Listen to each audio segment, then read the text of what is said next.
Voy a explicar cómo se halla una función de transferencia en automática mediante el siguiente ejemplo. El ejemplo nos da un sistema que consiste en un horno, el cual tiene tres variables. Por un lado tendremos la temperatura de entrada Ti, por el otro tendremos la temperatura de salida T y luego tendremos el flujo, que sería la variable que podemos manipular, F. El primer paso es reconocer qué tipo de variable es cada una. Tenemos dos entradas y una salida. La salida siempre será la variable controlada. La variable que podemos manipular será la variable manipulada, en este caso el flujo F, y la variable que no podemos controlar será la perturbación, en este caso la temperatura de entrada, Ti. Bien, entonces nos dan un sistema no lineal como el siguiente, que depende de las tres variables.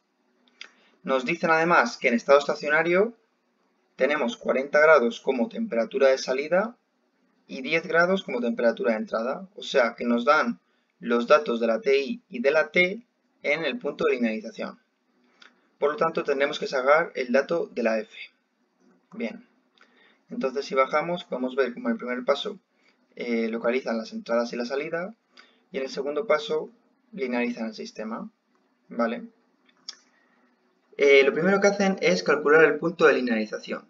Para ello igualamos a cero las derivadas o derivada que tengan la función no lineal. En este caso solo tiene esta de aquí, la derivada de t, y la igualamos a cero porque el punto de linealización que queremos es en proceso estacionario. Por lo tanto, igualamos a cero.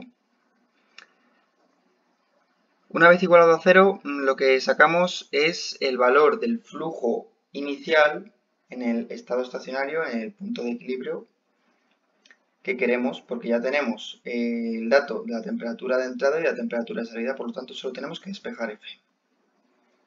Lo cual nos da el siguiente resultado. Bien, hecho esto, pasamos a la linealización.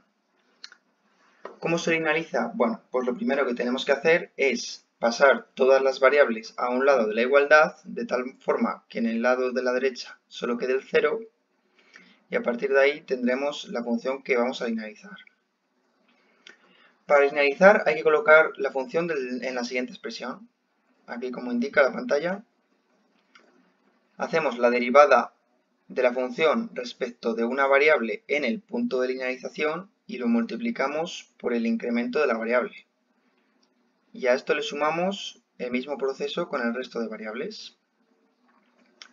Entonces, hecho esto, si derivamos parcialmente cada una de las variables, nos dará el siguiente resultado, expresado en incrementos de cada una de las variables.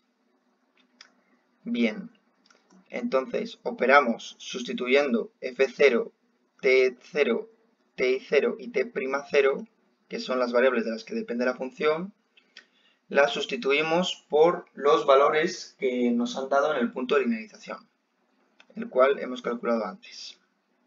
Entonces sustituimos y tendremos esta expresión. Una vez hecho esto, procedemos a sacar la función de transferencia. Para eso utilizamos Laplace. Para utilizar Laplace, teniendo esta función, lo único que tenemos que hacer es, cada una de las variables que dependen del tiempo van a depender de s, y si hay una derivada, multiplicará además por s. Por lo tanto, en este caso nos queda 84,8 por s, porque es la derivada de t, por t de s, más 80,2 por t de s, porque aquí no tenemos ninguna derivada, igual a 120 por f de s, porque aquí tampoco tenemos ninguna derivada, más ti de s, porque tampoco tenemos derivada. Por lo tanto, podemos ver aquí que tenemos 2t de s, así que podemos sacar factor común. Sacamos factor común y esto multiplica a 84,8 s más 80,2 y al otro lado de igualdad nos queda igual. Despejamos t de s de forma que nos quede completamente solo en el lado izquierdo de la igualdad y así nos queda esta función de transferencia que depende de la entrada f de s y de la entrada ti de s.